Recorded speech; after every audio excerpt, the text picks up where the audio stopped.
There's nothing like watching a great movie on the big screen with an audience the way it was meant to be seen. The energy in the room is infectious. At Cowtown Movie Classics, we partner with the finest institutions in North Texas to bring you the glamour and thrills of old Hollywood with the proper historical context. Each screening features an all-new discussion with a world-class film historian, artist, or special guest, hosted by me, Ryan Bijan. We believe it's important to recognize how the icons and images of yesteryear inspire the entertainment of today. Cowtown Movie Classics. We make the old new.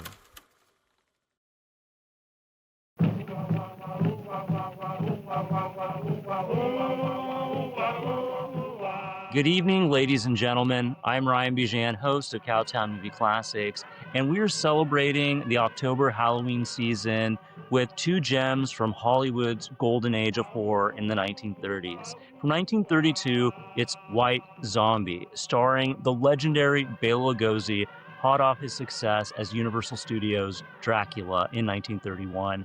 This is a very fascinating film. It was produced and directed by the Halpern brothers, released by United Artists. Joining us is film historian and biographer Robert Cremer. Robert is the author of the book Bela Lugosi, The Man Behind the Cape, so he certainly is an authority on the actor and his career. How are you doing tonight, Robert? I'm doing fine, Ryan, and it's a pleasure to be here to share some thoughts about White Zombie and Bela's involvement in the film, which was quite unusual.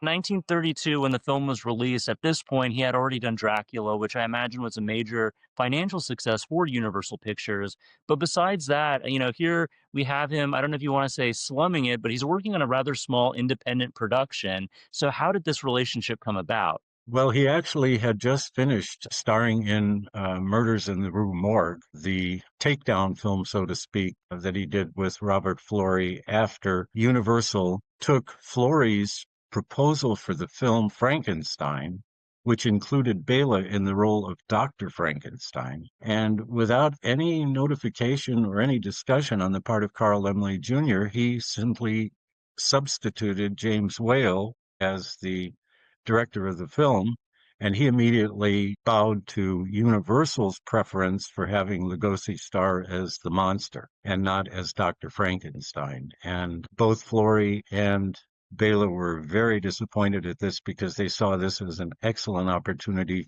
for him to create another unique character on par with Dracula, but they were basically just thrown off the production by Laemmle without even notifying either of them. And there's this poster of Frankenstein as pre-publicity for the film that features Bela Lugosi in the role without ever having discussed his participation in the film with him.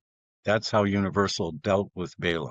And so the Halpern brothers came up with this idea about doing what turned out to be the archetype film for zombies. It was the first really feature-length film that dealt with this topic. And Bela was hot to trot. He was very, very interested in the film. And of course, they had his roles as Dr. Miracle in Murders in the Rue Morgue and Count Dracula and Dracula in mind, and were interested in getting him for the film. It's the archetype of zombie movies, and a part of this way of dealing with zombies, it goes back to Bela's political activism. And Clarence Muse told me in a series of interviews that I did with him that he and Bela were Bela was the only person who would sit and have conversations with a black person on the set, that they worked together in most cases, but their paths split at the end of the workday, and that during breaks, the whites associated with whites, blacks associated with blacks, and Bela was different. He would seek out contact with everyone, and he made no distinctions based on skin color. And he had long conversations with him about the situation in Hollywood with actors, which went back to his early days in Hungary in the theatrical profession at the National Theater, where actors were not treated very well, and he himself organized a national trade union of actors, which ultimately led to his being exiled from Hungary. But he nonetheless pursued that same conviction of his in 1932 in Hollywood when he was filming White Zombie. He was adamant about the fact that the same trade union had to be established in the U.S. for stage and film actors. And of course, Actors Equity was there to support stage actors' rights, but film was not represented in that agency. And so he was involved in the founding of the Screen Actors Guild. And he spoke very passionately about the need to support the arts and to support the artists and treat them fairly. And White Zombie not only deals with zombies, but deals with zombies in the historical context of colonialism in Haiti and the use of blacks as slaves in sugar mills. So he blended historical fact with the supernatural, in a sense, using zombies as a statement about the mistreatment of blacks as slaves in the Caribbean. So that's an interesting sidelight. And of course, Clarence was also very, very adamant in maintaining, although some don't believe it, that Bela did take a very active role in creating the atmosphere for the film, the lighting, the staging of particular scenes, and even took the director's baton in his hand to direct a few scenes in the movie. And the initial reaction of the press when the film was released in 1932 was not always positive. And reading through the numerous reviews, there were a lot of reviews for it, given that it was just an independent film. But in reading the reviews, I think the topic of the film, the zombies, was a bit too much for our New York Times and New York Daily News critics. They couldn't simply accept the supernatural in this context as something that you would treat seriously. And so some of them said that it tried to out Frankenstein Frankenstein, but that the result was unintentionally silly or hilarious in some cases. But later reviews, of course, when this film then reached a cult status, not only because of Bela, but because of this subject matter, suddenly the reviews were totally reversed, and the reviews were very glowing recommendations for the film and heaped praise on the film, both in terms of the cast and the acting and the sets and the atmosphere. So we've seen an about face among historians and critics who are looking at the film through new eyes, basically. Oh, certainly. And I just want to mention, even though it is an independent production, it's a very handsome looking film. My understanding is they actually shot it on the Universal backlot, so they had access to those sets. Yes, and that was the reason why they did that, because there were many, many sets, especially these large interior sets that were used in the film, that were already available. And given the limited budget, they could have never, in a million years, created the look of that film with the budget that they had available. And Mm. Universal made all of those sets and props available to them, and that reduced their production costs dramatically. Hmm.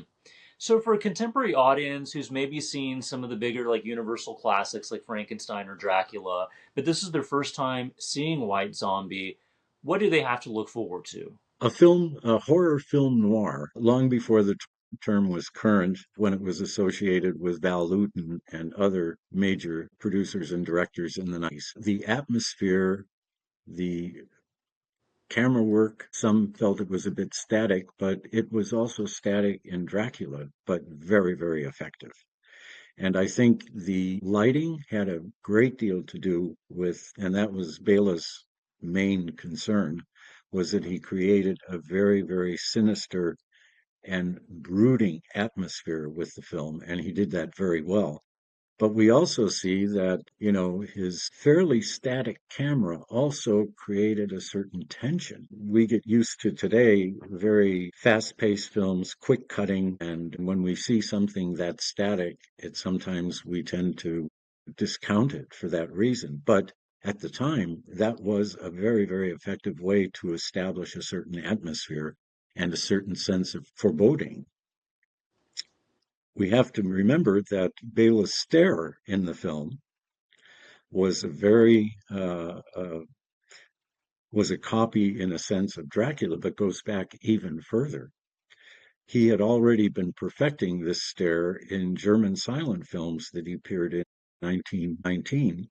One of them, Sklavenfremden Willens, the slave of a foreign will, he plays a hypnotist and hypnotizes Dorian Gray, causing him to lead a life of debauchery. And in several scenes in that film, you see exactly the same stare that you see in White Zombie. So Hmm. he was already perfecting this type of performance characteristic back in the very early days of his career. Well, I'm just surprised because who knew Dorian Gray needed any encouragement from Dracula, right? Yes, and from one who spoke German. Hmm. That's true. Yeah, going all the way back to those German silent films. And do they exist? The slave of a foreign will does not exist, but we uncovered several, two or three photos which appear in this expanded version of the biography that we're releasing by Christmas, Bela Lugosi, the man behind the cape that you mentioned. You see two or three poses in those stills from the film that survived where he is using exactly the same stare, Hmm. exactly the same stare. Well, speaking And of the it's stare, amazing. yeah, no, certainly. One thing I do love about White Zombie, I mean, we always think of like the typical the Bela Lugosi Dracula pose, but I like in this one, Murder Legendre, his character, he's got the, he holds his hands together to Right, do the voodoo thing, and he right. adds a lot. He makes each character distinctive in its own right. People say, "Oh, Bela Lugosi, he's just playing himself every time," but I feel like each one of his characters has a little bit of nuance and a little bit of No. something that makes them And distinct. And it's interesting you mention that because that is precisely my viewpoint on Boris Karloff, not on Hmm. Bela Lugosi. I loved him as an actor. He was very accomplished and he did wonderful things outside the horror genre. But when he was playing horror, he was playing Boris Karloff.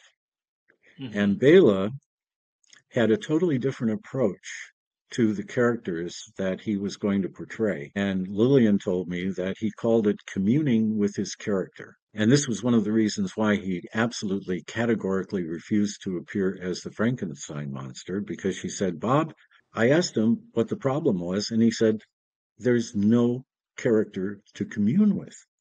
There's nothing I can do with this character because all he does is grunt. There's no Hmm. way to create a certain character there, which is why Robert Florey wanted him originally to play Dr. Frankenstein. He did what others didn't do, and communing with his character was the approach he used to create very diverse characters because he did not play a character. He became immersed in the role. And this was something that I've always maintained in looking at his films and focusing just on that particular aspect of his portrayals. He submerged himself in the character. You cannot find Bela Lugosi in Dracula and as Igor in Son of Frankenstein. Hmm. And you can't compare either of those with his role as Dr. Vitus Verdegast in The Black Cat. Hmm. And you certainly can't compare any of those with his unique portrayal of Jonathan Brewster in the stage play Arsenic and Old Lace. Which of course famously was originated by Boris Karloff or made famous by Boris Karloff on Broadway. Right. So that is kind of that's some interesting cross casting there. And the aside on that is that Lillian told me, she said he refused to see anyone else in that role. And there were other people playing it in local community theaters because it was a very popular play at that time. She said he didn't want to see anyone because he wanted to develop a unique character Hmm. and a unique interpretation of the role. And in fact, the newspapers, after he began appearing regularly in the play, said that his performance was much better than Boris Karloff's. Hmm. Certainly. Well, they have Whereas very he different said, acting styles. Yeah. yeah, and he said, if I look at other people, that's going to influence how I see the character. And he said, then my interpretation will not be unique. Hmm. And I mean, when you look at the spate of roles that he had as a mad scientist and whatnot, they're not all dramatically different from one another, but you do see differences. And I think that is the hallmark of Bela's legacy and why he, more so than any other horror actors or other major film personalities, still has such a following decades after his death.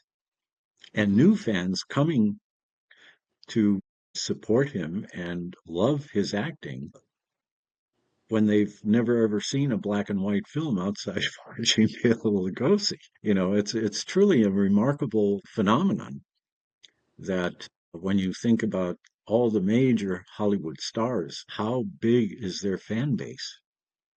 And Hmm. you look at Bela's, and it's incredible. It's really incredible. Well, I mean, we're And White literally Zombie still, is one of the yeah. reasons. Oh, absolutely. I was going to say, I mean, here we are 95 years later, we're still getting action figures, statues, comic books, you name it. I mean, he's as hot as he's ever been in terms of merchandise and collectability. Yeah, Lugosi Enterprises has licensed a cape based on the original 1931 Dracula cape.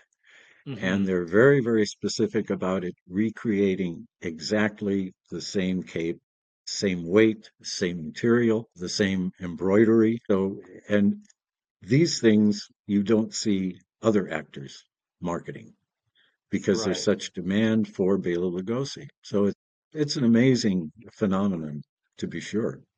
Oh, absolutely. Well, Bob, thank you so much for your time. If you're in the audience, please stick around after the movie so you can hear the rest of our conversation. Without further ado, from 1932, Bela Lugosi in White Zombie.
Looks like a burial. In the road? Driver, what is it? It's a funeral, mademoiselle. They're afraid of the men who steal dead bodies. So they dig the grave in the middle of the road, where people pass all of the time.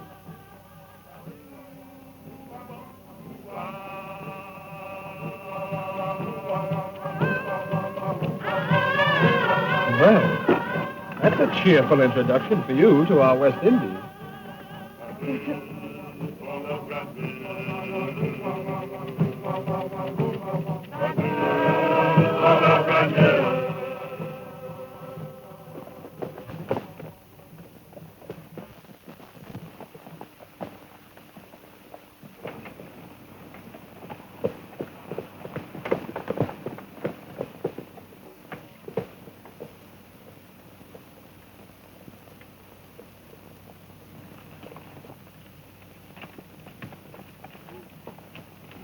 Do you know where is the house of Monsieur Beaumont?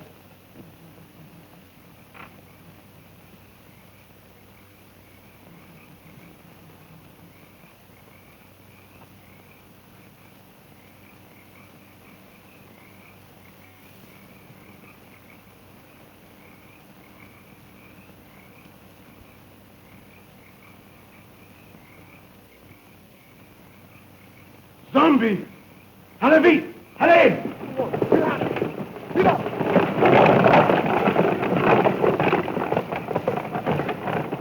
It felt like hands clutching me.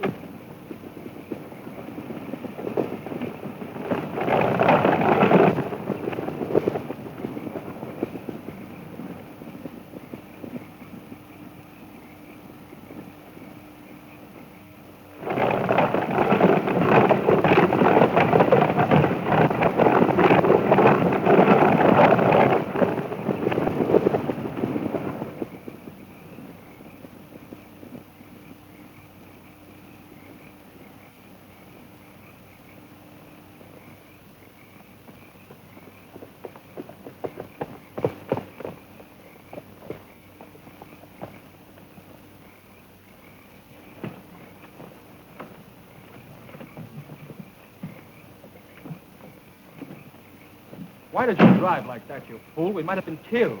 Worse than that, monsieur. We might have been caught. Caught? By whom? Those men you spoke to?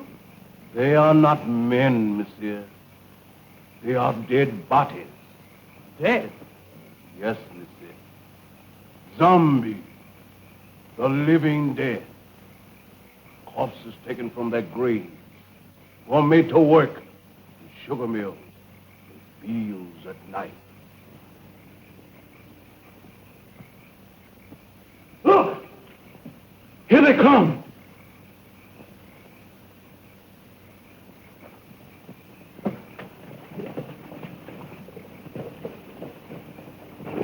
Look. Look.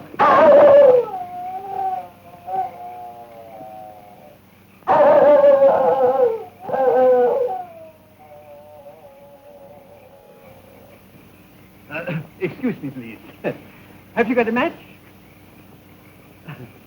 Did I frighten you? I'm sorry. I'm ugly enough, I suppose. No, it wasn't you. Something happened back on the road there. We stopped to speak to some men. Our driver told us they weren't men at all. He said they were corpses. Corpses? Surely you don't believe it, do you? No. Well, I don't know. Haiti is full of nonsense and superstition. They're always mixed up with a lot of mysteries that turn your hair gray. I've been a missionary here for, 30 years, and at times, I don't know what to think. Come, let's go in the house. Oh, yes. Huh? Come, dear.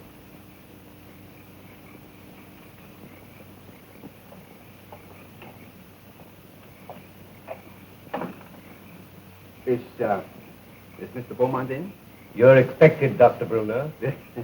Yes, I've been sent for to marry someone. Maybe, oh, yes, excuse me.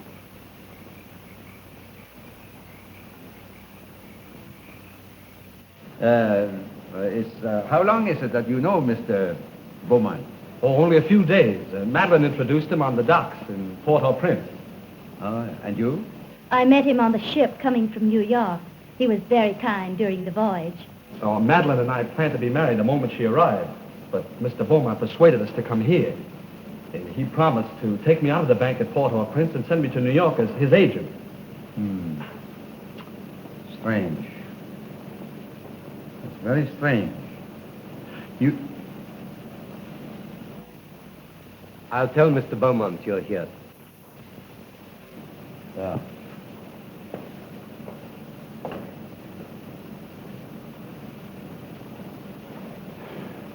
It's all right, isn't it, Doctor? Oh, I guess so. You see, I've only met Mr. Beaumont once or twice, but he never struck me like a man that would take the trouble to play fairy godfather to a young couple like you. Unless... Unless what, sir?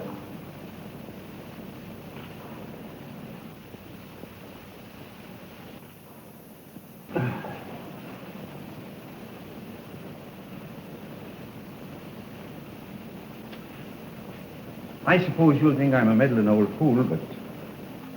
You know, I'd feel a good deal better if you'd clear out of this place after you're married and have nothing more to do with Mr. Bowman. The young people have arrived, sir, and Dr. Brunner. They're waiting in the reception hall. Show them to their room and tell them I'm out. Yes. No, wait. Perhaps I'd better see them. It might look odd if I didn't. Very odd, sir. Especially as Dr. Brunner is a trifle skeptical as to your motives, sir. Never mind my motives. Has that other person sent word yet? No, sir, not yet.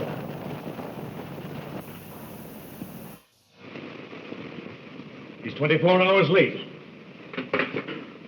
I wish you'd keep away from that man, sir. He'll make trouble for you. You needn't worry about that. I'm not afraid of him. I'm not easily frightened, sir. You should know that. But what you're planning is dangerous. Don't you suppose I know that, Silver? You don't seem to realize what this girl means to me. Why, I'd sacrifice anything I have in the world for her. And nothing matters if I can't have her.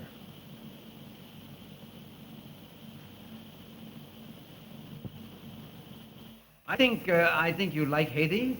Most people that... Oh, Madeline, I'm delighted to see you. Neil, you're more than welcome. Thank you, sir. Doctor, it is very kind of you to busy man you are. No, not at all. There's a native family live out here that I've been trying to see for a long time. After this young couple are safely married, I'll leave. But surely you'll stay for dinner after the ceremony. Oh, no, I must run along. Well, that's a great pity. We had something very special prepared for this occasion. It was very good of you, Madeline, to humor the whim of a lonely man. There was so little time to prepare. I couldn't do half the things I wanted to do for you.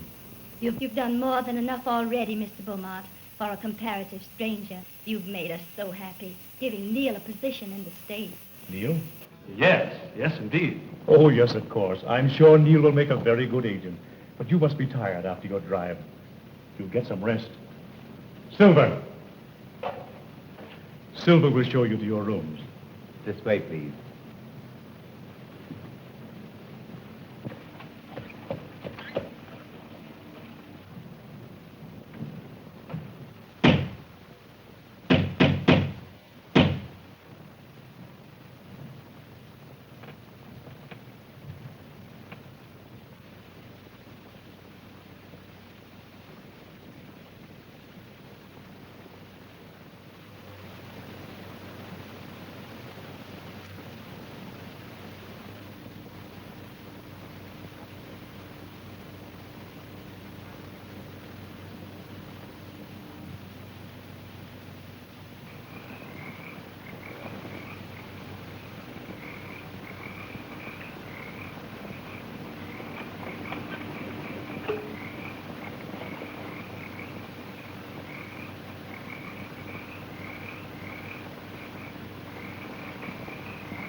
Delighted to see you again, Monsieur Beaumont.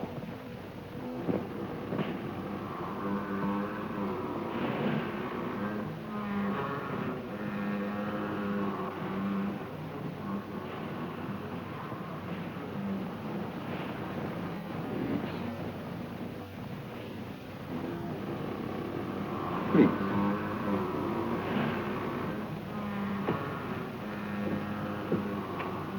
I'm sorry that kept you waiting, monsieur. I have been on a journey, seeking men for my mill. Men? They work faithfully, and they are not worried about long hours. You could make good use of men like mine on your plantation. No. That's not what I want. Then perhaps you wish to talk about the young lady who came to your house this evening. You've seen her? When? On the road tonight.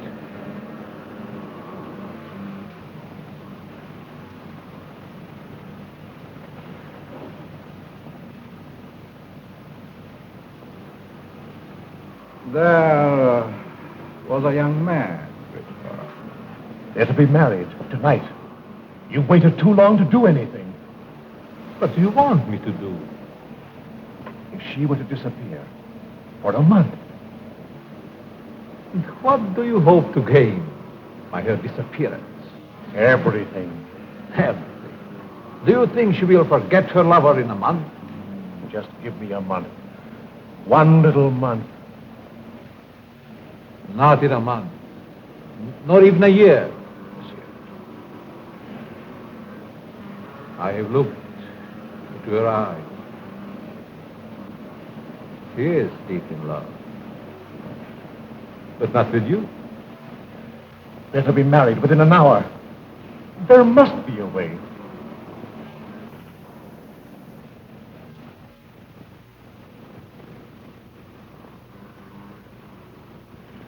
There is a way. The cost is heavy. You give me what I want, and you may ask anything.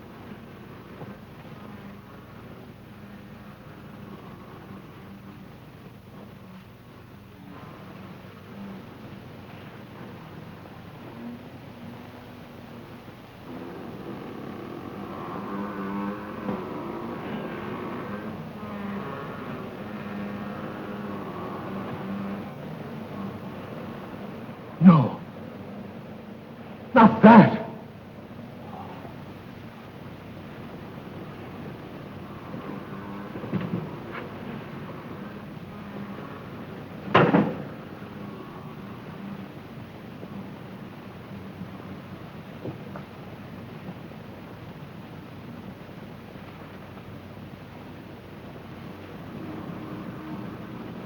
Only a pinpoint, Monsieur Beaumont, in a glass of wine. Or perhaps a flower. Take it. The time is very brief. You must do your share if I am to help you. Keep it, monsieur. Keep it. You may change your mind.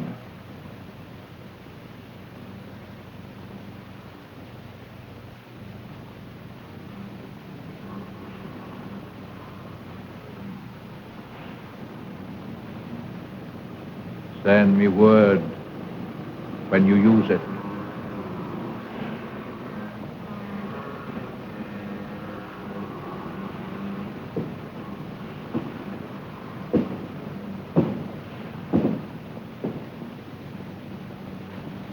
I'll find another way.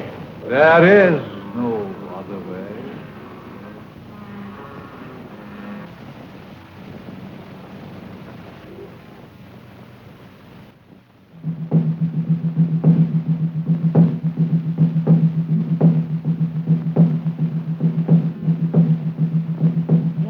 driving away evil spirits. Close it. Close it. Mademoiselle.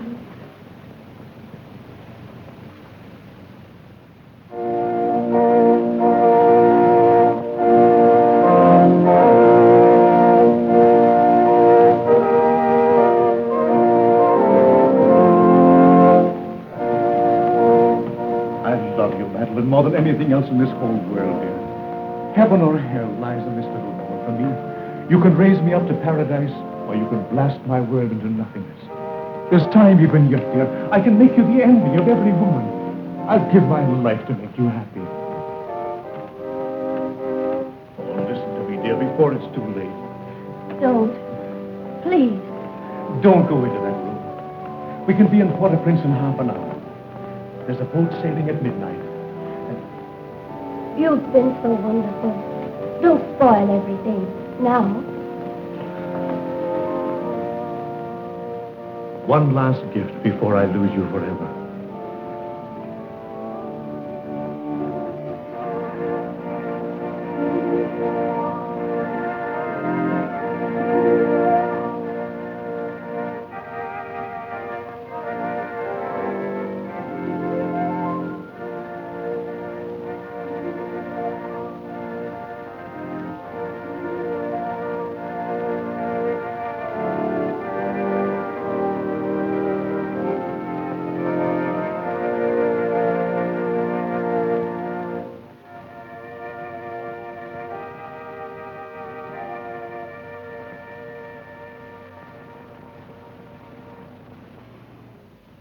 We are gathered together here in the sight of God and in the face of this company to join together this man, this woman in holy matrimony. Stay.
Toast to the bride, to beauty's queen. Gladly, my lord.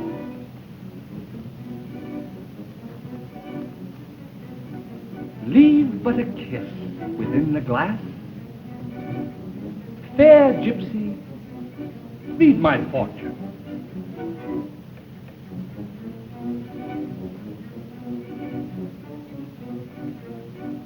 What do you see in the glass? I see happiness.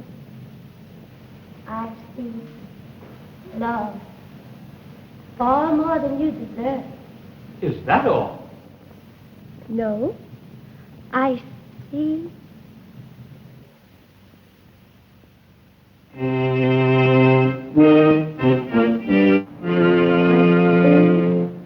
What is it? I see death. Madam. Madeline, what's wrong? Madeline, my dear, please.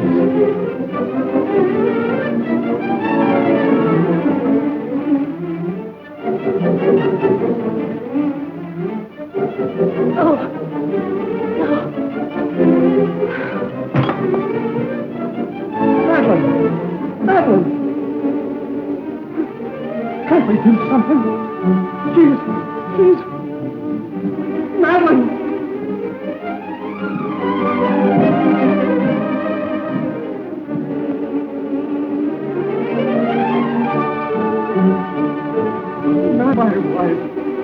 My wife.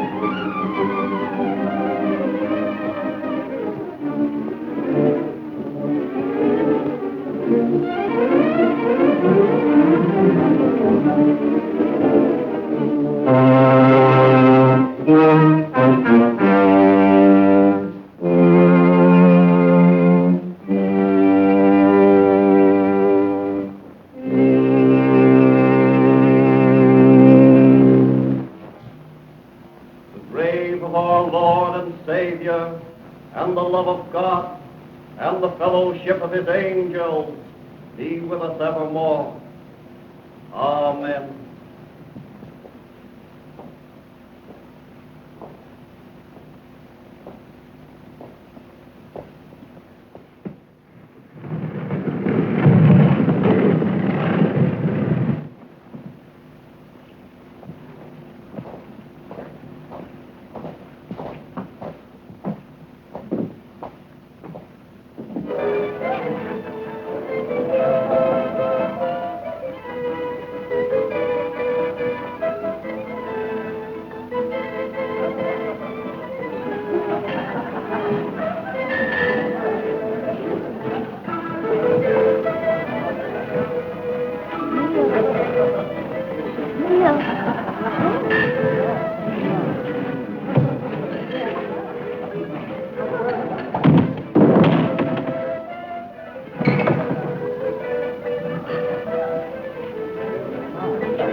Zombies.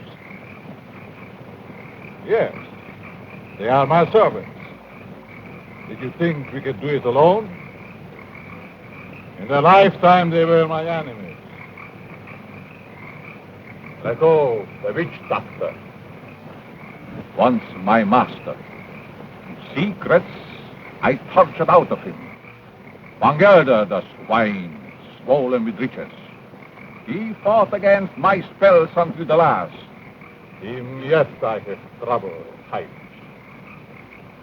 His Excellency Richard, once Minister of the Interior.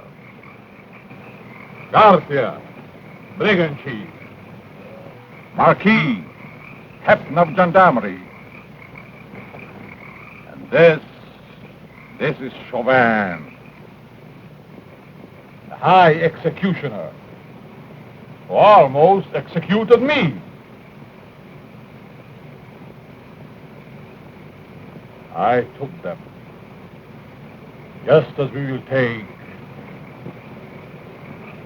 this one. But what if they regain their souls? They would tear me to pieces. And that, my friend, shall never be.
There's two explanations that strike me. Either the body was stolen by members of a death cult that use human bones in their ceremonies, or else... Or else what? She's not dead.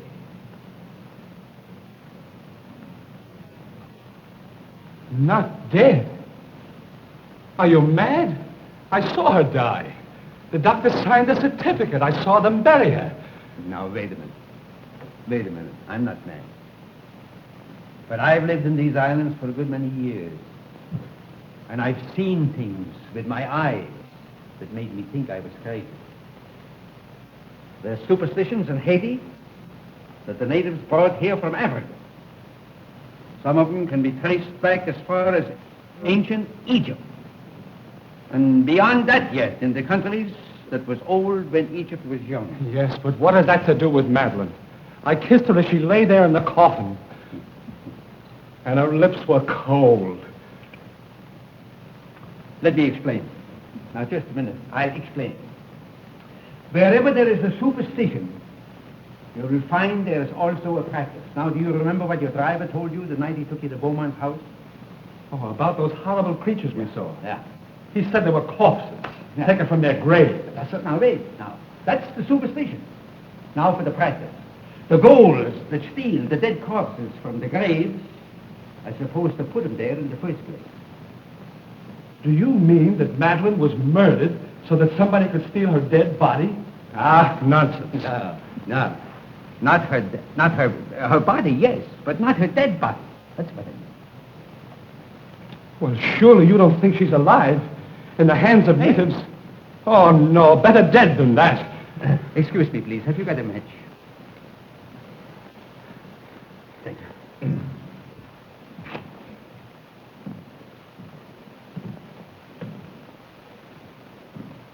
You don't believe that, do you?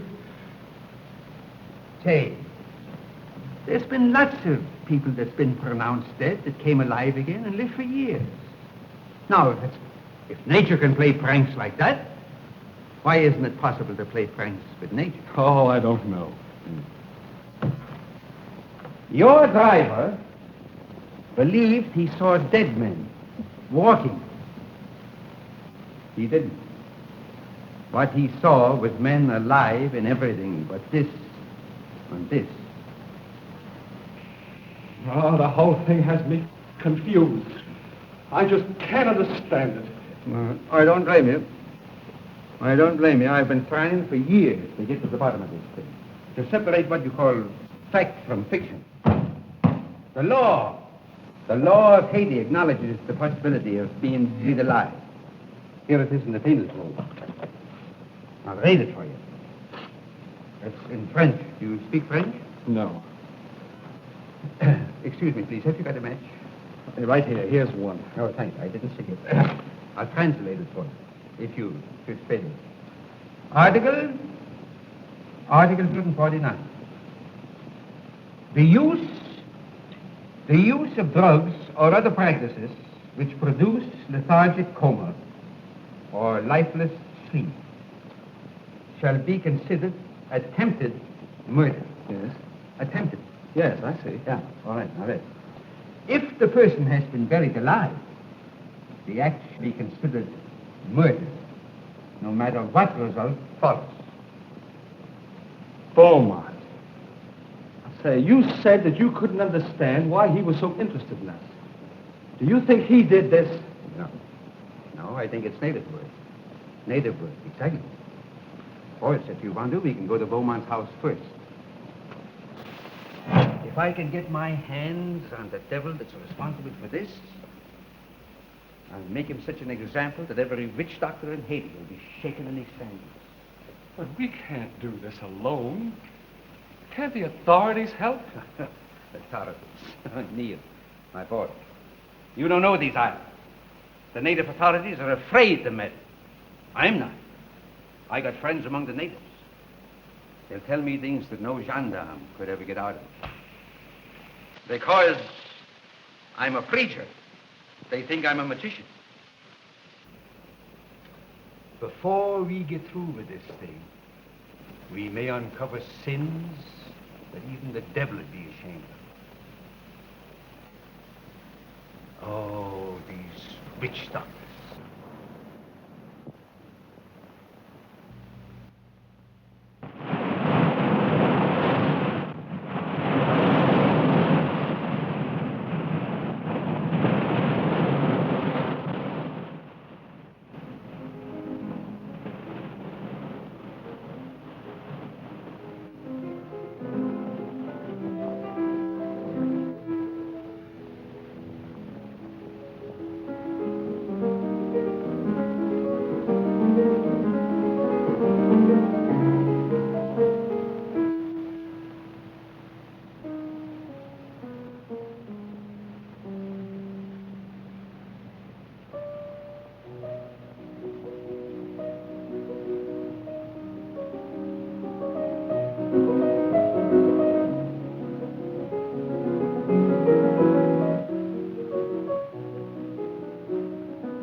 Madeline.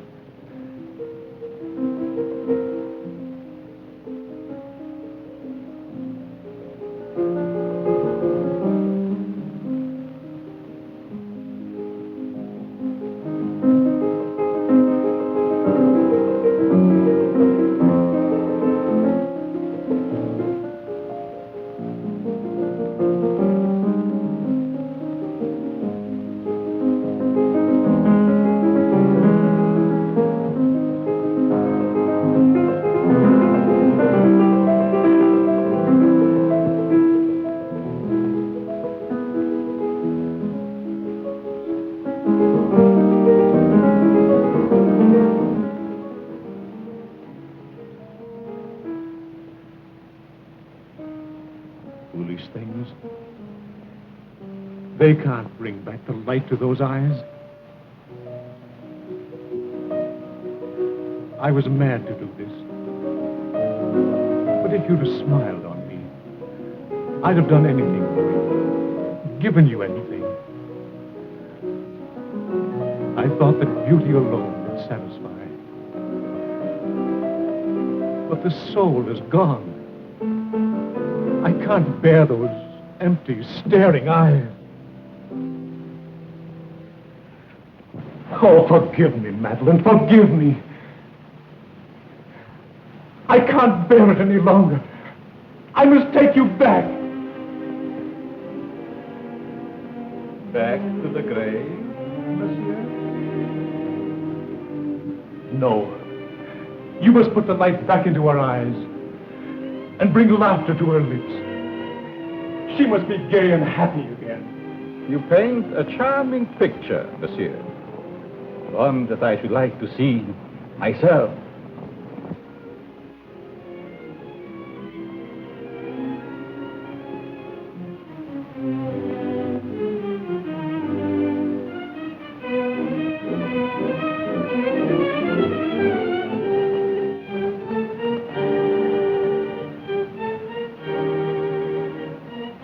You must bring her back. Aren't you a trifle afraid, monsieur? How do you suppose those eyes will regard you when the brain is able to understand?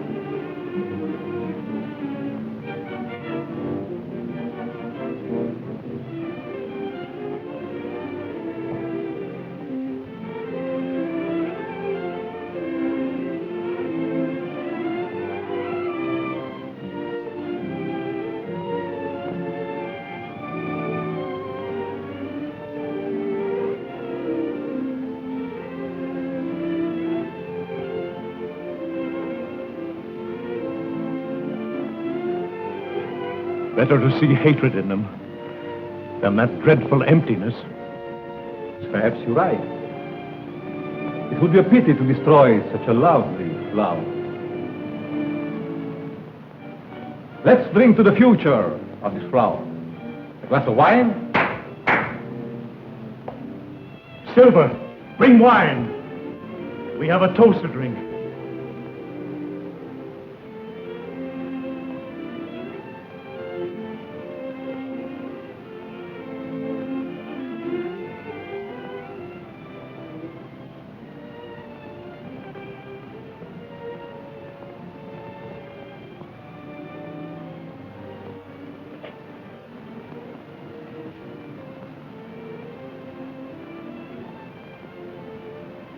To the future, monsieur.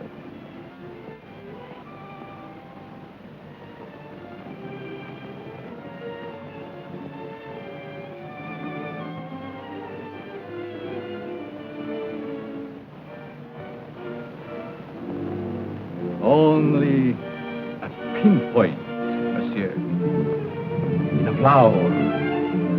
Or perhaps a glass of wine?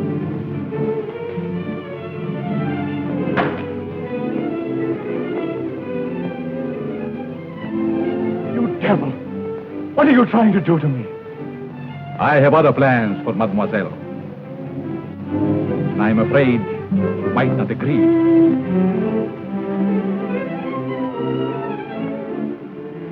I have taken a fancy to you, monsieur. Silver! Silver!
To the future, monsieur.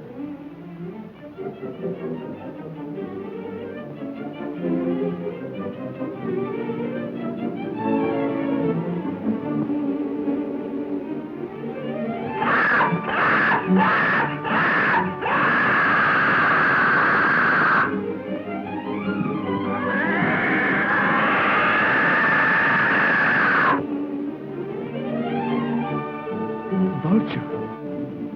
You.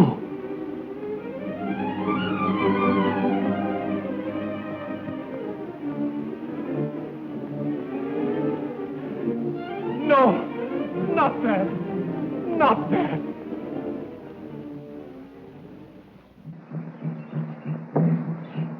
We ought to be picking up an old witch doctor around here pretty soon. His name is Pierre. I've known him for years. He's a great old fellow. I don't know just where we'll find him.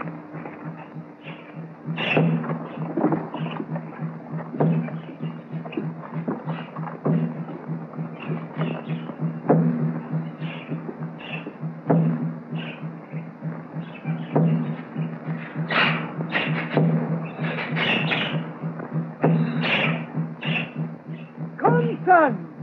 There are evil spirits in the road. I will give you an awanga.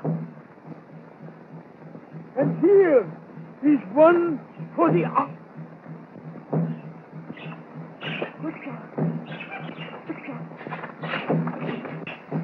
Young man, he's sick with fever. Yes. Hey, wait a minute. We can't afford to have you sick. Neil, why don't you go over there? We got a hard day before us tomorrow. Now then, Pierre, come on. He's gone. You can talk. It is a dangerous thing you ask me to do. Oh, well, now, listen here, you know. We're old friends, you and me, and I want to go on. Turn back before it is too late. Oh, no. I've come too far to turn back now. I'm too old to go all the way with you. Well, listen. Can't you get somebody to go with us? My people are afraid of the mountain Why? because it is called the land of the living dead. Well, have you ever been there? I am the only man that ever came from there alive.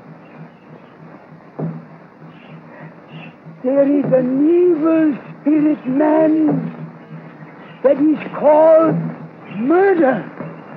Come, I will tell you all about what it is.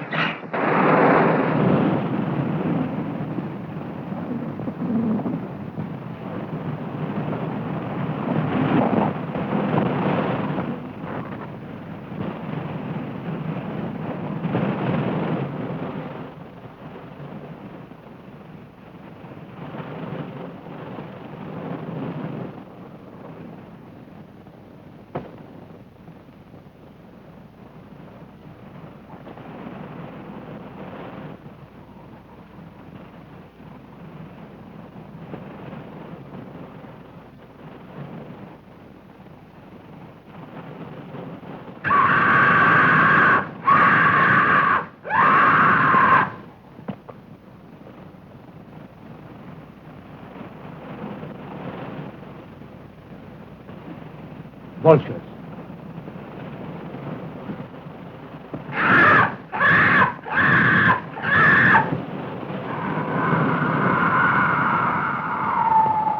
Just as old Pierre said, a cloud of vultures always hovers over the house of the living dead. Madeline. Is she there? No. Oh, I must go and see. No. Kneel, my boy. Please, lie down and rest. Please. You'll feel stronger in the morning. You rest. Let me go up and see what I can do.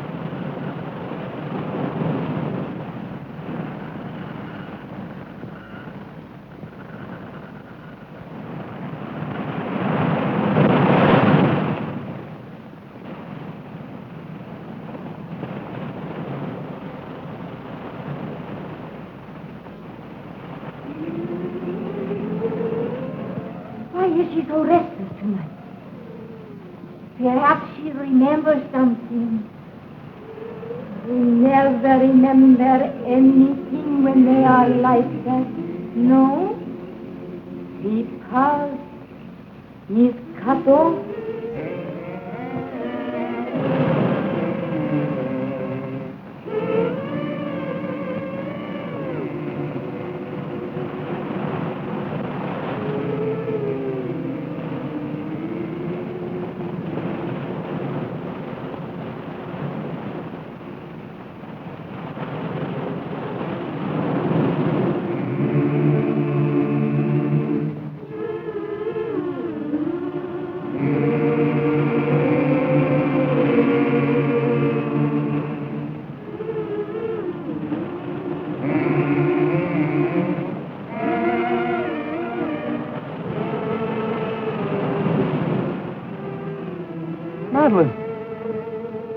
Madeline.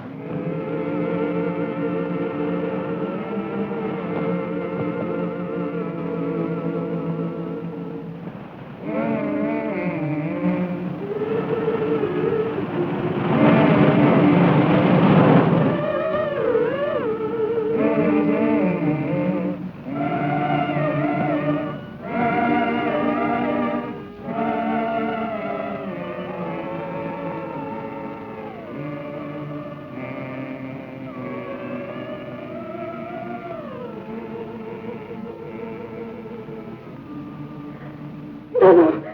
I can't. You must. It's your turn. Let's throw away. Steve might hear you. No, I can't stand it.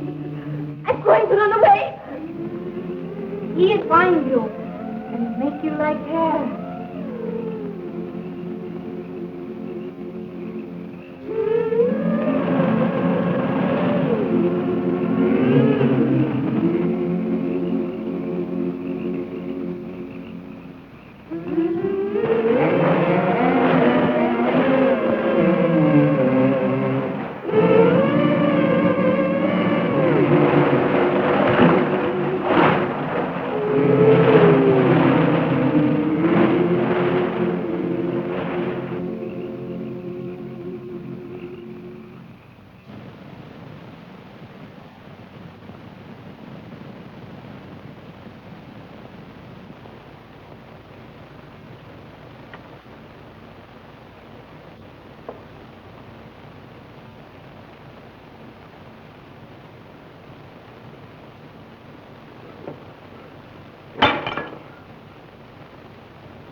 Can you still hear me?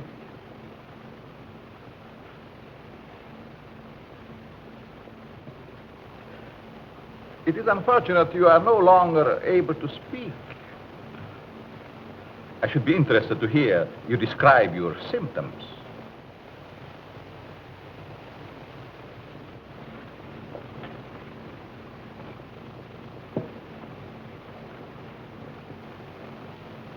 You see, you are the first man to know what is happening.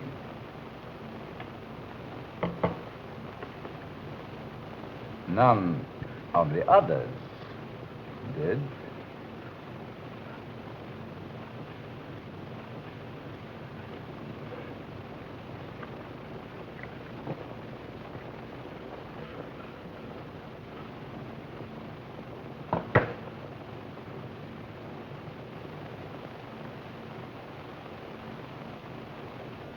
You refused to shake hands once. I remember. Well, well. We understand each other better now.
Madeline, I found you. You're alive. Alive. What's the matter? It's I, Neil.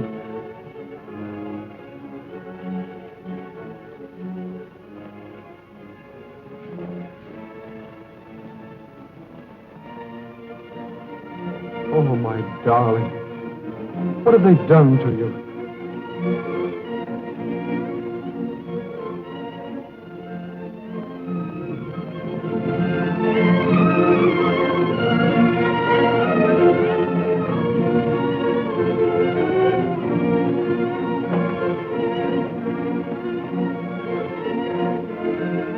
Who are you?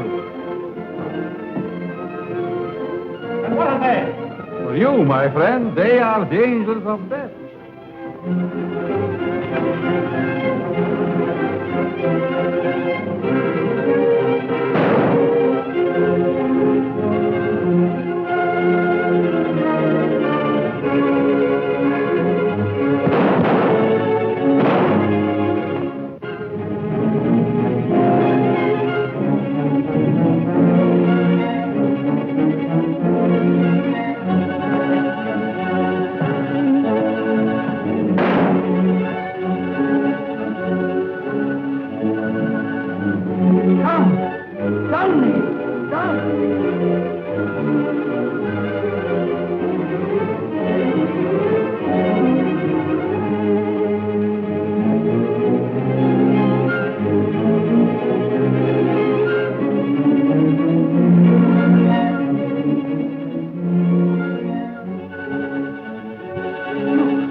You know me, dear. It's Neil. I could swear. For a moment she recognized you. Come on, don't let him get away.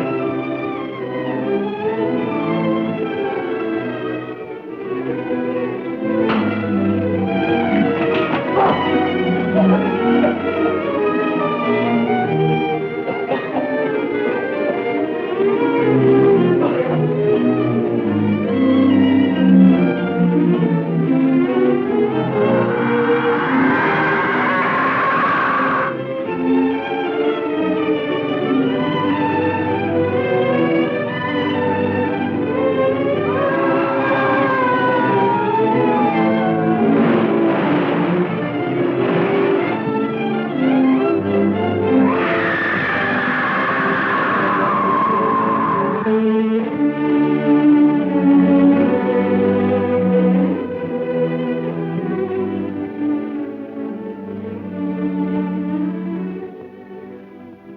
Madeline, my darling.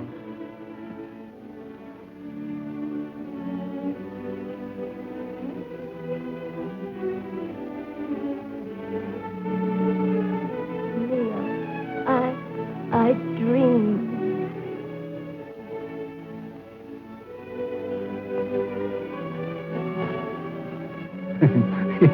Excuse me, please. Have you got a match?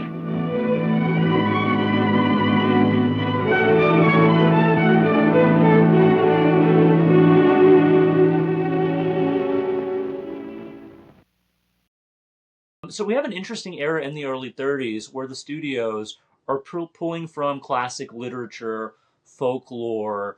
How did the Halpern brothers come across? I believe there was a book, the Magic Island or the Magic The Isle, which is Magic Island.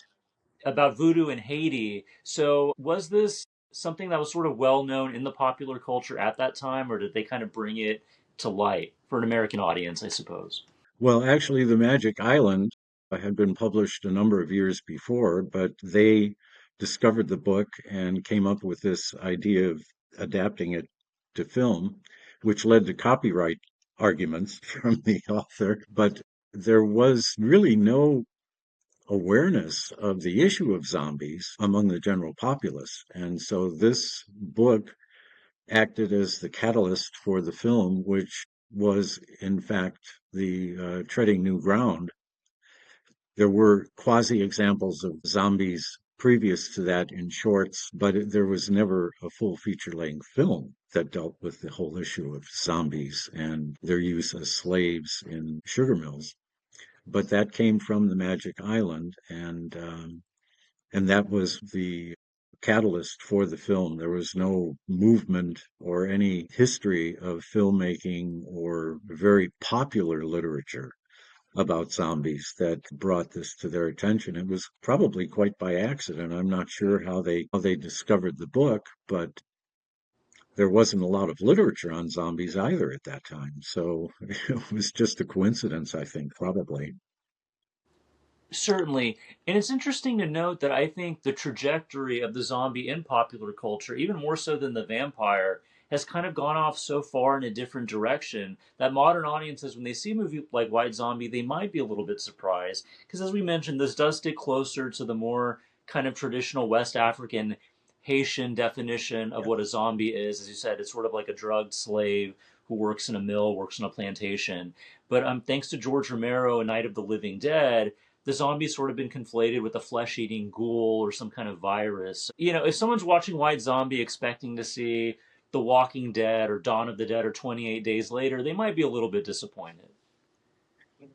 Yeah, well, this is the development following White Zombie, where the filmmakers were getting more and more creative and experimental in how they depicted them. Last Man on Earth took a totally different tact, and these moved more into the monster realm than and away from the voodoo realm, because the zombies then became a counterpart for aliens as an enemy seeking to eliminate humanity. Whereas in White Zombie, they were, of course, following that close voodoo tradition, which was described in the Magic Island, and didn't carry the concept further, as Romero did and all the subsequent filmmakers who continually embellished the role, the capabilities, and the function of zombies. Mm-hmm. They did not pose in and of themselves in White Zombie a danger. The danger was in the witchcraft master, the voodoo master, who could turn people into zombies. But as zombies, they were completely under his control and weren't designed as an army of conquest. It was an army of free labor Mm-hmm. for the plantation owners. And when you get to Last Man on Earth and Night of the Living Dead and whatnot, you have a totally different perspective on the role and the function of zombies and how they came about. We're talking then about a totally different set of circumstances that historically have nothing to do whatsoever with voodoo. Mm-hmm. And you have Zombies on Broadway, a film that Bela appeared in much later that doesn't really deal with zombies at all. It's a backdrop and a theme for a typical horror comedy, but doesn't delve into the voodoo aspects of zombies or any other aspects of zombies. Really, it's simply a um, a construct for a comedy film. Hmm.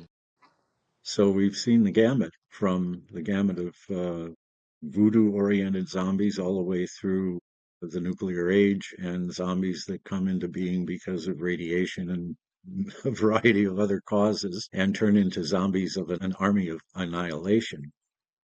I think of the Hmm. Will Smith refilming of Last Man on Earth, and later films become much more topical in non-voodoo elements of zombies and really don't go into the background. They don't even connect the zombies with any kind of voodoo tradition. And this was where Bela really did, and the Halpern brothers really did base the entire movie very, very clearly on the voodoo tradition. Hmm. And down to specifics. For example, that there was no saving zombies in Night of the Living Dead. You could only kill them. Hmm. And the same was true in Vincent Price, Last Man on Earth. But you could save the souls of zombies according to the voodoo beliefs surrounding zombies. And this is how Madge Bellamy survives. Even though she's put under Murder Legendre is able to take her soul and put her under his hypnotic commands, but she could also be saved, which is very, very closely connected with the voodoo beliefs, whereas later films don't even deal with that topic. And you know what? It's interesting. If anyone in the audience enjoys the lore behind White Zombie, I highly recommend a film from Hammer, 1966, called Plague of the Zombies, which is in full Technicolor, and it's set in the 19th century in an old Cornish village, but it also does use the voodoo trappings and backdrop for the zombies. And what's interesting about Plague of the Zombies, even structurally, it also kind of feels like a restaging of Bram Stoker's Dracula, but using the zombie folklore instead of the vampire story. So I highly recommend Plague of the Zombies. Have you seen that one, Bob? No, I haven't actually. Oh, really? I Yeah. will It's not. check it out. And it's interesting because it's 1966, so it's just right before Night of the Living Dead. But yet, in the zombies, Hmm. they're used as slaves in a Cornish tin mine. They're working underground, and you have Oh, this voodoo drummer. And so it kind of yeah, conflates the imagery because in that one, the zombies, they are these kind of rotting, decomposing creatures with gray skin. They have white eyeballs, and they're very grotesque looking. So they do look much closer to what we would see in the later zombie films than the yeah, previous. Yeah. yeah. And one of the things that you see in White Zombie in the opening scenes, particularly of the sugar mill, is that all of the zombies are black. Hmm. And this was an aspect of the film that Bela insisted on portraying because he felt this was another form of racism, which he absolutely did not tolerate in any way, shape, or form. And in later films, of course, they're just people who are magically become zombies from some natural catastrophe or whatever. And so it's not there's no colonial message here that there was very strongly in White Zombie concerning voodoo as a form of racism in the Caribbean. It's interesting you bring that up. There's another amazing film from 1932, Island of Lost Souls, where Charles Lawton plays Dr. Moreau. It's H.G. Wells' Island Yes. of Dr. Moreau. And you have Charles Lawton and Dr. Montgomery. You have these very kind of European types wearing their white linen suits. And he's essentially whipping these savage natives. Well, in that case, they're basically animal people that have been transformed into humans. But you do have that very anti-colonial imagery. It does also feel like an indictment of that as well. Yes, yes. And that was, of course, probably an embedded message from H.G. Wells, who was always calling attention to the deficiencies in our civilization with 1984 Animal Farm. And yes, and there you have this predilection to go back to these um, scientific experiments trying to accelerate human development and human progress when in effect basically what's happening there is exactly the opposite. Hmm. And Bela in as Dr. Miracle in Murders in the Rue Morgue was doing the same thing. Hmm. And I'm amazed, quite honestly, that that film ever made it to the screen, because the basic premise of it is mating females with apes to produce a super race of quasi-human beings, Hmm. which was not only screaming out Darwinism, which was a no-no in films under the Hays Code, but implied that we could play with human nature and play the role of God to a certain extent, which also was a no-no according to the Hays Code. Hmm. But they had to successfully circumvent describing exactly what he was doing. And the newspapers indicated that they were quite successful because they said, we don't know what's going on here with these experiments. It's like, It's yeah, because all in so the vague. right, like the movie, I understand it was sort of chopped to ribbons in post production. I know scenes are out of order, but if you watch the finished film, like if you're watching, it's like, oh wait, he's trying to mix the blood of the prostitute with the gorilla. Like, is he trying to mix the blood? What is he trying? What is the implication there? But yeah, they don't go into much more detail than that. But I guess you can use your imagination. Yeah, I mean, they talk about blood compatibility experiments, Hmm. but in point of fact, what the film would suggest, based on Bela's comment in the course of the film in his sideshow, was that he was mating gorillas with women to produce a fetus that was a mixture of both the ape and the human being. Hmm. So that's why it becomes so difficult to really understand what the true nature of his experiments were, because of course something like that would the the film would simply not be released anywhere under any circumstances. Right, and it should be And they noted that had that plot. Oh, I'm so sorry. I was just going to say it should be noted that that plot point does not come from the imagination of Edgar Allan Poe. Just in case anyone wants to read the short story.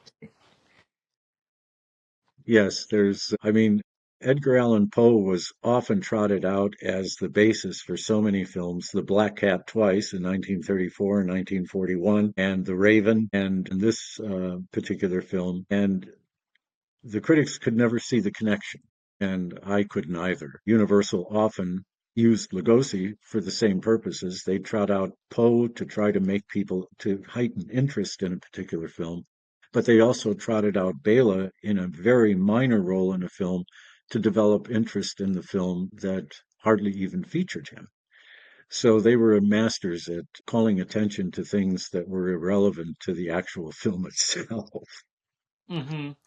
Well, one thing I'm curious about, going back to your point about how Bela showed a lot of sympathy and related a lot to his black coworkers, African American coworkers at that time.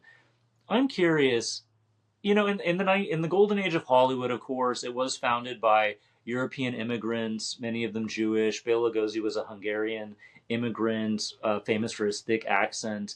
At that time, I mean, was Bela seen as sort of this exotic commodity? Do you think he felt comfortable within kind of the greater Anglosphere of American popular culture at that time, or do you think he felt like an outsider?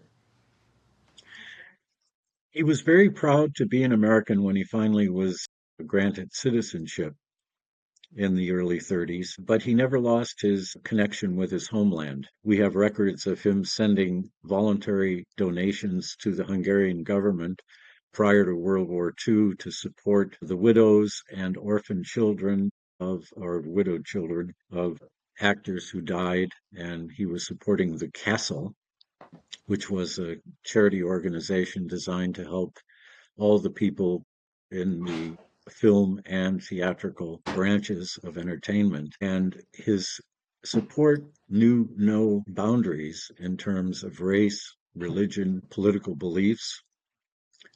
And Clarence Mew said, for example, he often invited Clarence when they were working together on the sets and at other times to his parties at home and at the Hungaria House, which was one of his regular meeting places to meet with Hungarians. And another Hungarian, Willy Varga, who was a wrestler, said that he was one of the few Hungarians who reached that pinnacle of stardom in Hollywood, who would meet at these Hungarian restaurants and social organizations and rub elbows with everyone, with the working class, with actors, with producers, directors, but he made no distinctions. And Willy Varga said that many of the top Hungarian directors and producers in Hollywood didn't show up anymore because they didn't speak the language of the working class. Mm-hmm. And Bela never lost that ability. So he was quite remarkable in his tolerance and his acceptance of people from various walks of life, various religious persuasions, political persuasions, and professions. And that set him apart in Hollywood at that time because, as Clarence Muse said, it was extremely unusual, if not unique, that he would come over and seek out a conversation with a black person working on the set during lunch hour or during a break. And Clarence said he always came over and sat down and they talked about politics. And he said at one point, it was a very interesting comment. He said, at the beginning, when Bela and I talked about these problems, he would talk about your people and my people, and your people and my people. And as the conversations progressed to a deeper level, Bela really realized the problems are all the same. We're all the same. And he said after that, he changed from your people and my people to we, to the word we.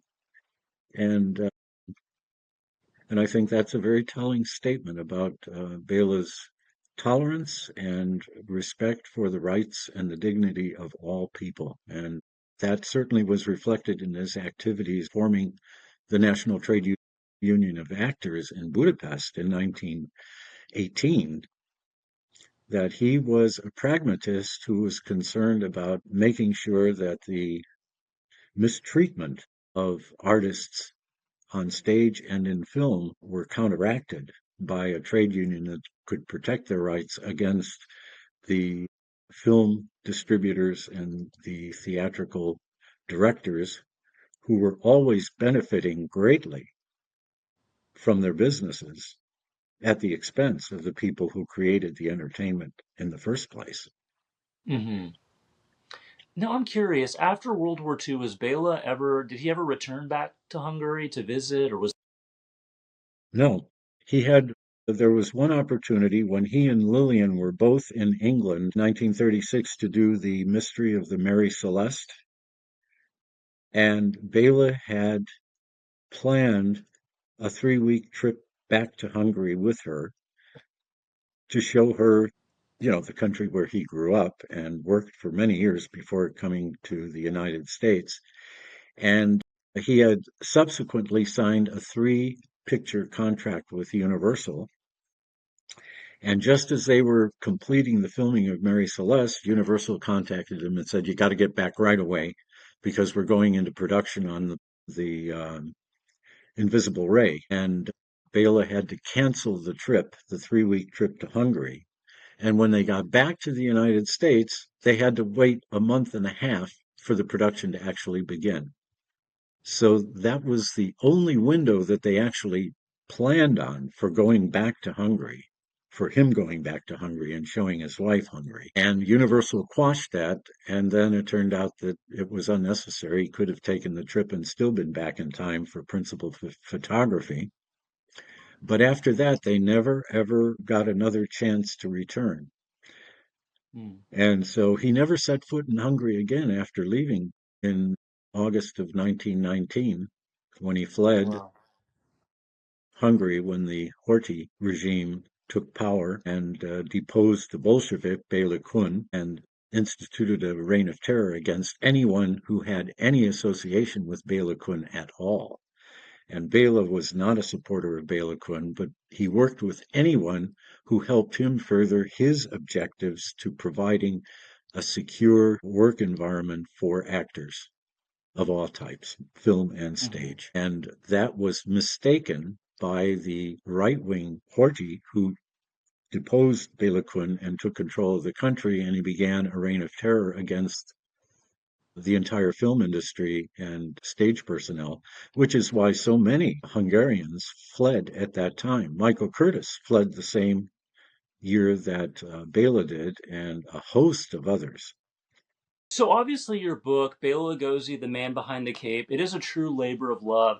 How did this passion project come about? Well, I started working for the Hollywood Reporter in Los Angeles in 1972, and I had always been a rabid film fan and started doing research on Lugosi because I wanted to write a biography of his life because he fascinated me. There was always something different about him, which, in part is due to his approach to creating unique characters to the best of his ability.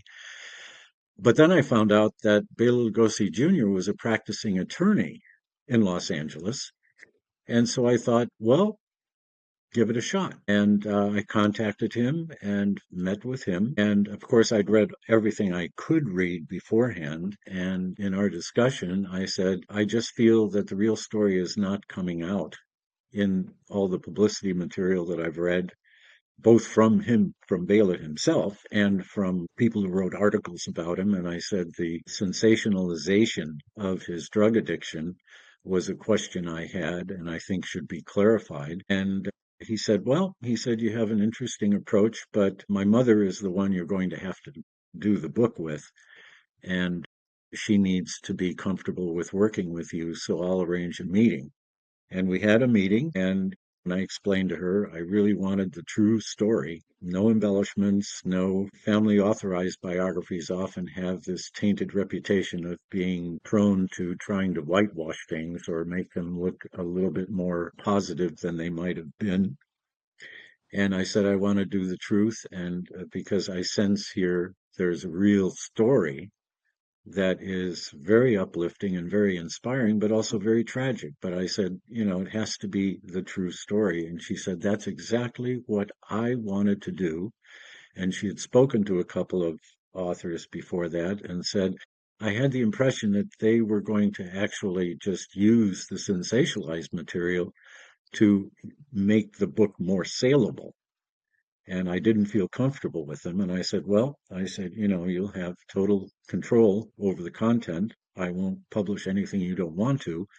But she said, no, what I want is the truth, the whole truth and nothing but the truth. And that's what she gave me. And so we began doing interviews and background. And then she put me in touch with Bela's closest friends and relatives who had never been interviewed by anybody, because the family was agreed that if Lillian didn't okay it, they wouldn't talk to anybody. So it was new, unique information that I got from all of them and became almost a member of the family. I spent so much time with everyone, his cousin Bela Lugosi, his closest friend who also knew him in Hungary, Vili Sitya, and Steve Sakely, Joe Pasternak. And of course, I did 4 days of interviews with Ed Wood, that is also playing a major role in the later chapters in the book.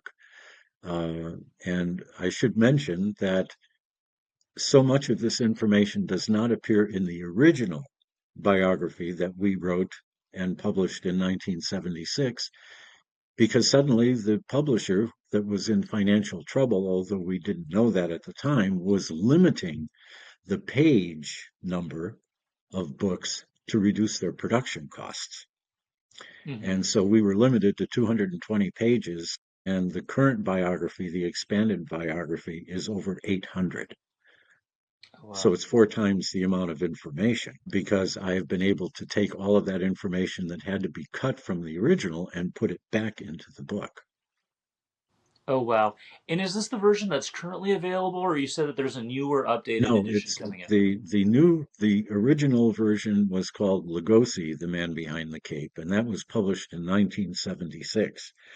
But for the last 3 years, I've been expanding the content, and Lynn Lugosi Sparks, Bela Lugosi's granddaughter, who has taken over management of the family archive, has provided an incredible amount of documentation for the book, so that the original book, which contained 42 photos, 1,100. Oh, wow. It sounds like quite the volume.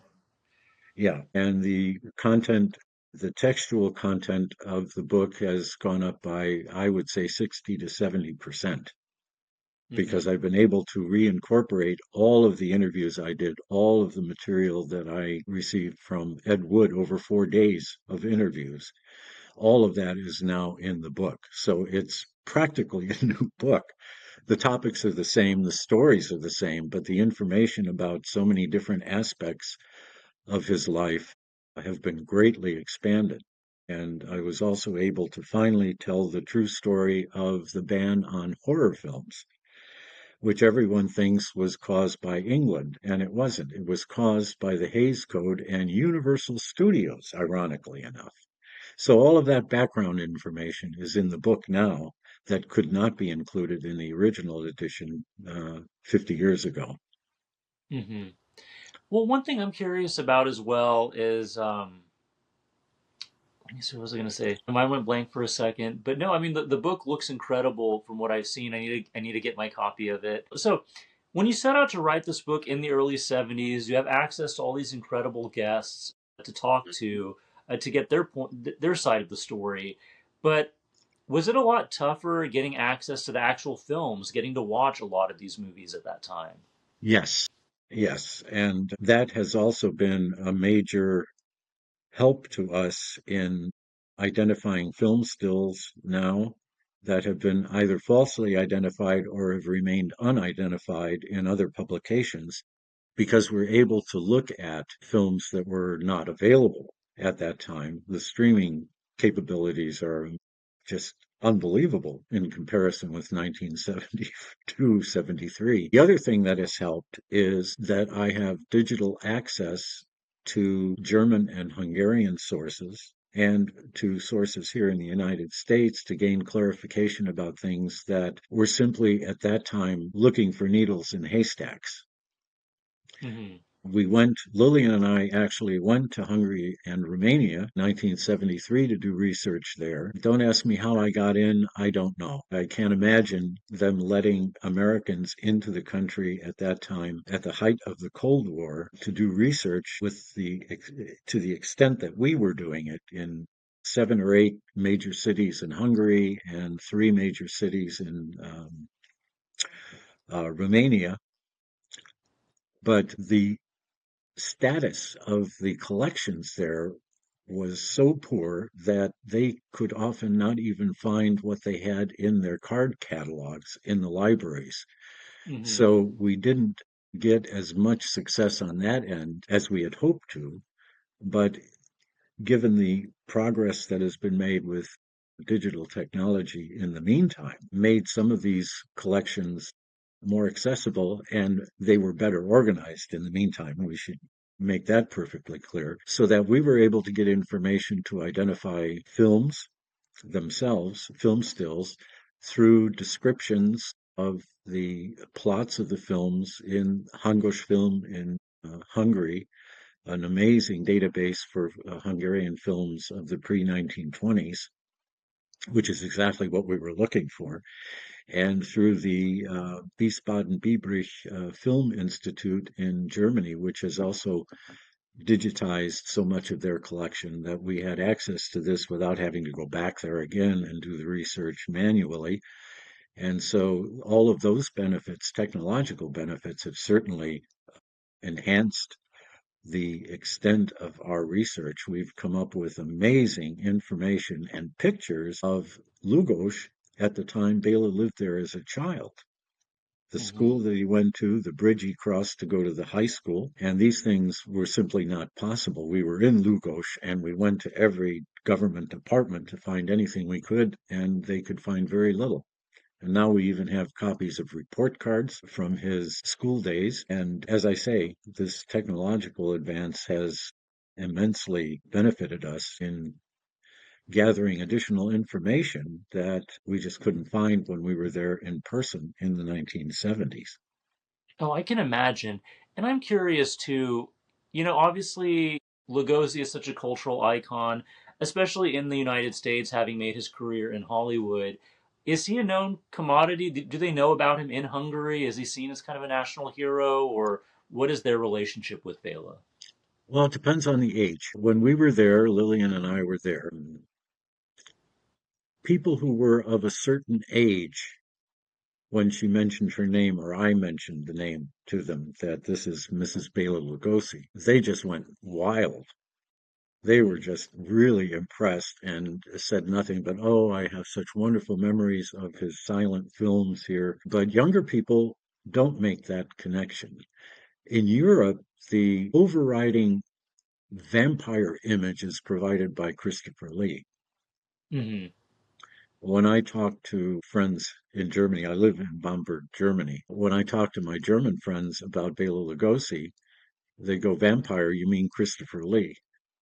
Hmm. Because they grew up with the Hammer films and not necessarily with Dracula. Hmm.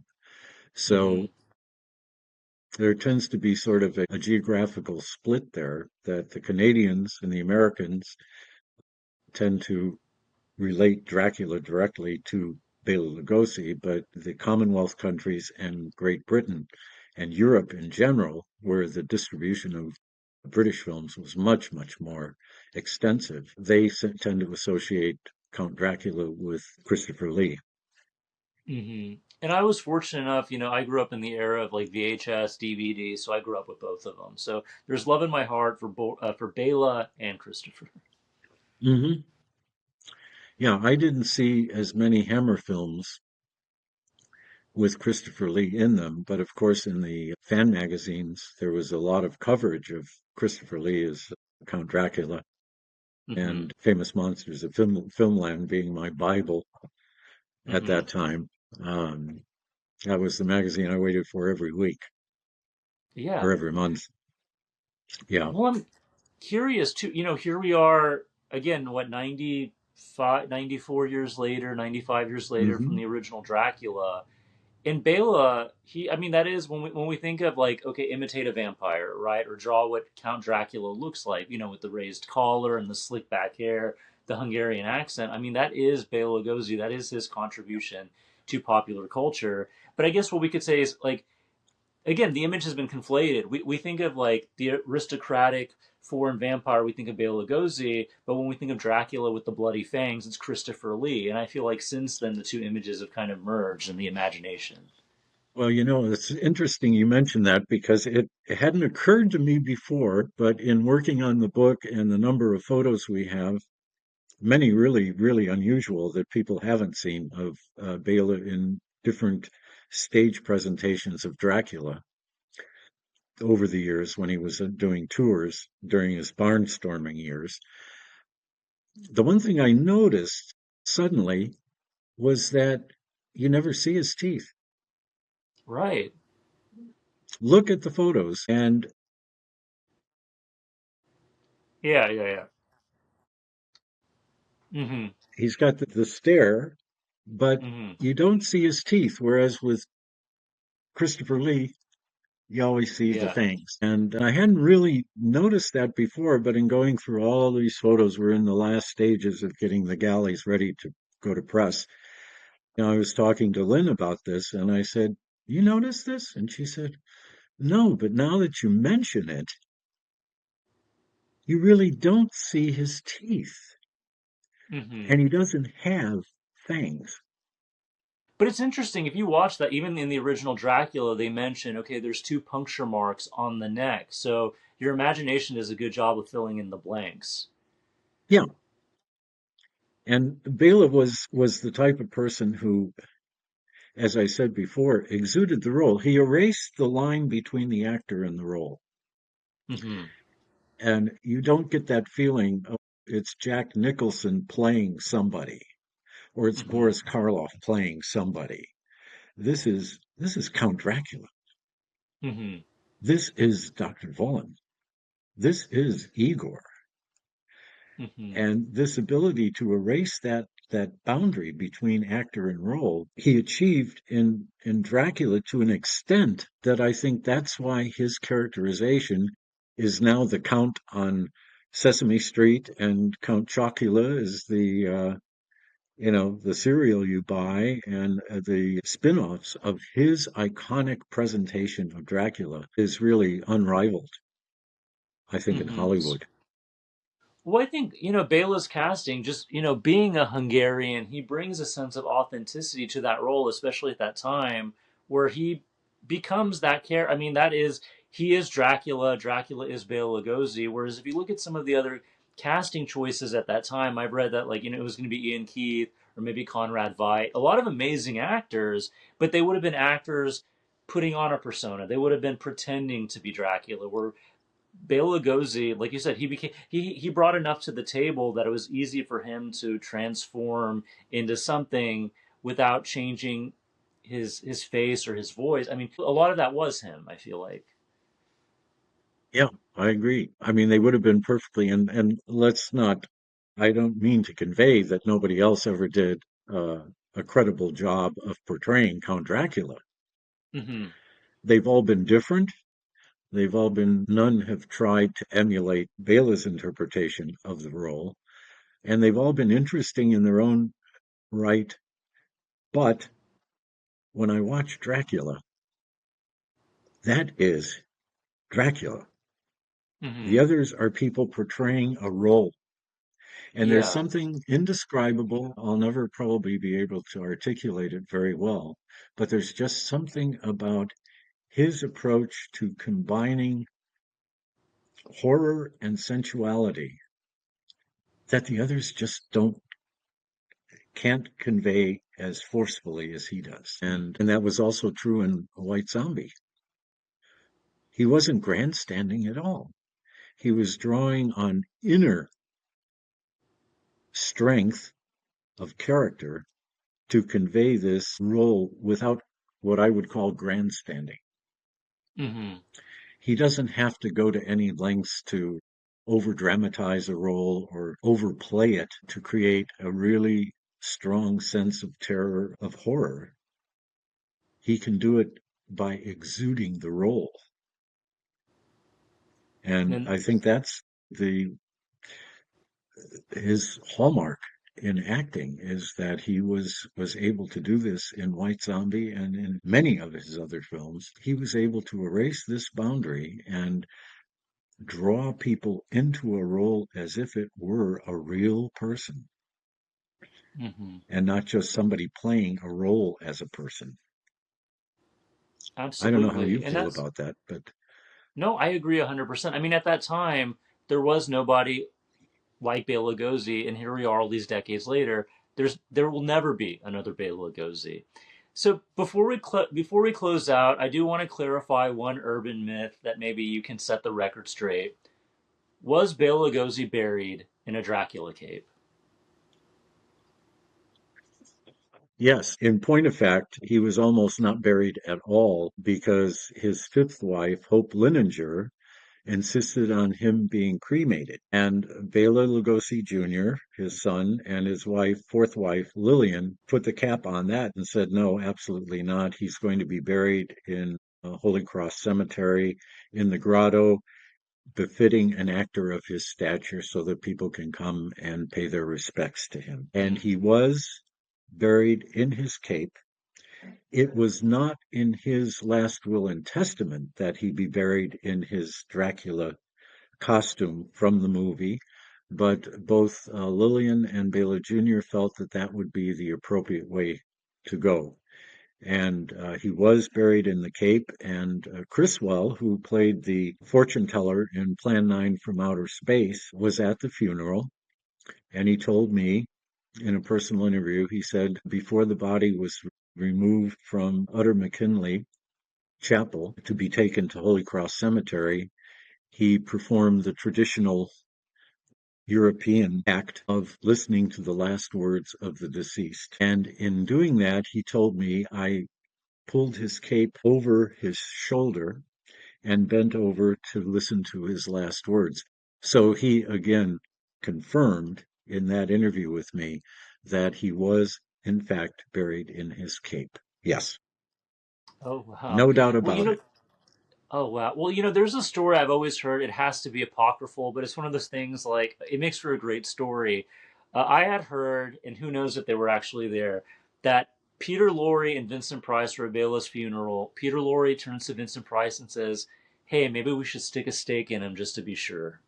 So I don't know if they were even at the funeral. I mean, Peter Lorre, fellow Hungarian, maybe he was there, but I don't know if there's any veracity to that. Yeah. No, they were not there. Bela was very good friends with Peter Lorre, and Peter was on a shoot somewhere when it happened and could not make Mm, it back to the funeral. I spoke to his wife, Celia Lovsky, about that, and she said, yes, he was very distraught that he couldn't make it back hmm to the funeral, but he was on location somewhere in Europe and was simply couldn't arrange it geographically to be there in time to get to the funeral. But yes, hmm it's an apocryphal story. Yeah, it didn't Sure, happen. sure. Well, Mr. Robert Cremer, thank you so much for your time. I certainly appreciate it. Were there any other closing thoughts, any other points you wanted to get to regarding White Zombie, Bela, or your book that you'd like to let the audience know? Well, I think what we have learned in making contact with so many of Bela Lugosi's fans in recent years, Lynn, myself, and Bela Jr., who, until health issues prevented him from doing so, was always at conventions to meet fans and was very appreciative of them.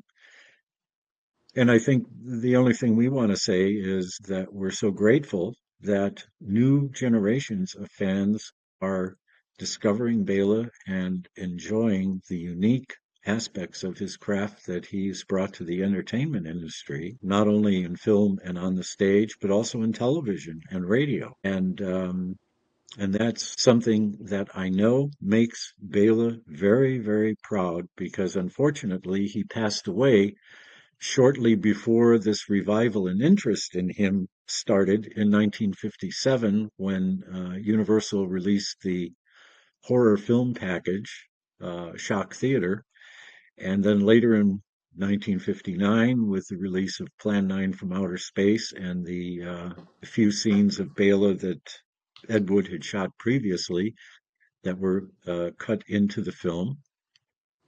And then, of course, the burgeoning interest in the 60s and the 70s and the number of fans that have joined the different Bela Lugosi fan groups is phenomenal.